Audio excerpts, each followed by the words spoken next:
जय जगन्नाथ बंधुगण आज आमे जानिबा 2024 सेप्टेम्बर मासर कन्या राशि मासिक राशिफल विषय रे।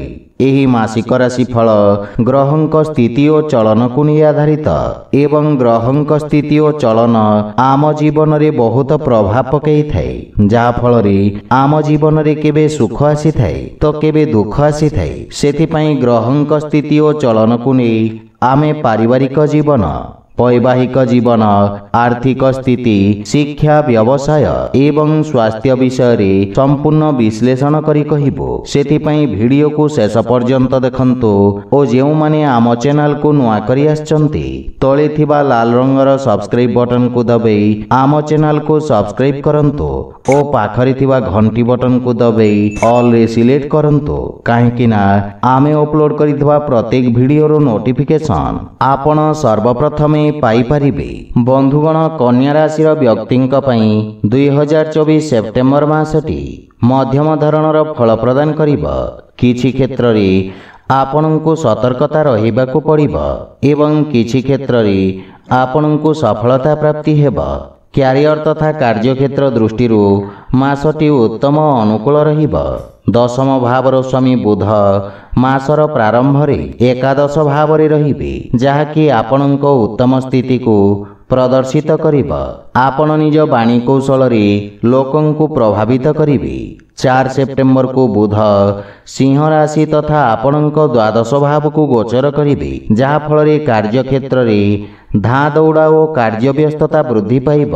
कार्य पूर्ण करिबा पई आपणको अधिक प्रयास करिबार आवश्यकता रहिछि। 23 सेप्टेम्बर को बुध कन्या राशि तथा आपणक लग्न भाव रे प्रवेश करिबे, जहाँकि चाकरी क्षेत्र पई उत्तम अनुकूल समय।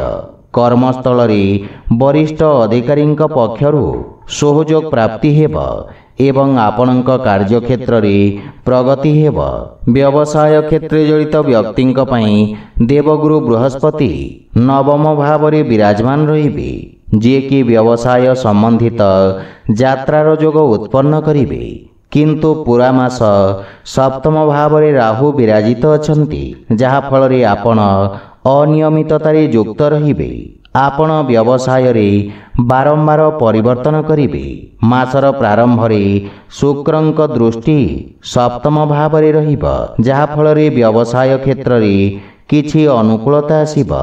सेहीपरि आर्थिक स्थिति दृष्टि मासर प्रारंभ रे बुध एकादश भाव रे विराजित रहिबे, जहाँकि आपणक लाभर स्थिति रे वृद्धि घटिब। 4 सेप्टेम्बर को बुध द्वादश भाव को गोचर करिबे एवं सूर्य मध्य द्वादश भाव रे विराजित रहिबे, जहा फल रे आपणक व्यवहार रे वृद्धि घटिब। 23 सेप्टेम्बर को बुध ग्रह पुनः गोचर करी आपणक लग्न भाव को प्रवेश करिबे, जहा फल रे खर्च रे नियंत्रण हेबा सहित आर्थिक स्थिति रे सुधार आसीब। आपणक आमदानी सामान्य रहिब। प्रेम और वैवाहिक जीवन दृष्टि देवगुरु बृहस्पति और मंगलंक दृष्टि पंचम भाव रे रहिब, जहा फल रे प्रेम जीवन रे उच्च नीचर स्थिति देखिबाकु मिलिब। प्रेमींक मध्य रे भूल बुझाबना उत्पन्न हेबा सहित जुक्ति तर्क और वाद विवादर सामना करिबाकु पड़िब। किंतु 18 सेप्टेम्बर को शुक्र द्वितीय भाव को गोचर करिबे, जहा फल रे आपण निज वाणी कौशल रे प्रेम जीवन रे सुधार करिबारे सक्षम हेबे। विवाहित व्यक्ति मानक पई सप्तम भाव रे राहुंक उपस्थिति एवं मासर पूर्वार्ध रे सप्तम भाव रे शुक्रंक दृष्टि कारणरू जीवन साथींक सहित प्रेम भाव रहिबा। जीवन साथींक सहित दूर यात्रार मध्य संभावना रहिछि। सेहीपरि पारिवारिक जीवन दृष्टि द्वितीय भावर स्वामी शुक्र मासर प्रारंभ रे आपणक राशि रे विराजमान रहिबे, जहा फल रे परिवार सदस्य आपणको प्रत्येक कार्य रे सहयोग करिबे। परिवार रे हस खुशीर वातावरण लागि रहिब। सेहीपरि स्वास्थ्य दृष्टि राहु केतुंक प्रभाव आपणक राशि रे रहिब, जहा फल रे नाना प्रकार स्वास्थ्य समस्या आपणको हैरान करिब। सेथिपई स्वास्थ्य अवस्थार विषय ध्यान रखंतु। आपणक पई प्रतिकार हेला आपण प्रत्यह भगवान गणेशंक पूजार्चना करी दूब अर्पण करंतु, शुभफल पाइबे। तो बंधुगण यह थिला 2024 ସେପ୍ଟେମ୍ବର ମାସର କନ୍ୟା ରାଶିର ମାସିକ ରାଶିଫଳ ବିଷୟରେ। ଯଦି ଭିଡ଼ିଓଟି ଆପଣମାନଙ୍କୁ ଭଲ ଲାଗିଥାଏ ଲାଇକ୍ ସେୟାର ଓ କମେଣ୍ଟ କରି ଜଣାନ୍ତୁ ଏବଂ ଆମ ଚ୍ୟାନେଲକୁ ସବସ୍କ୍ରାଇବ୍ କରନ୍ତୁ। ଜୟ ଜଗନ୍ନାଥ।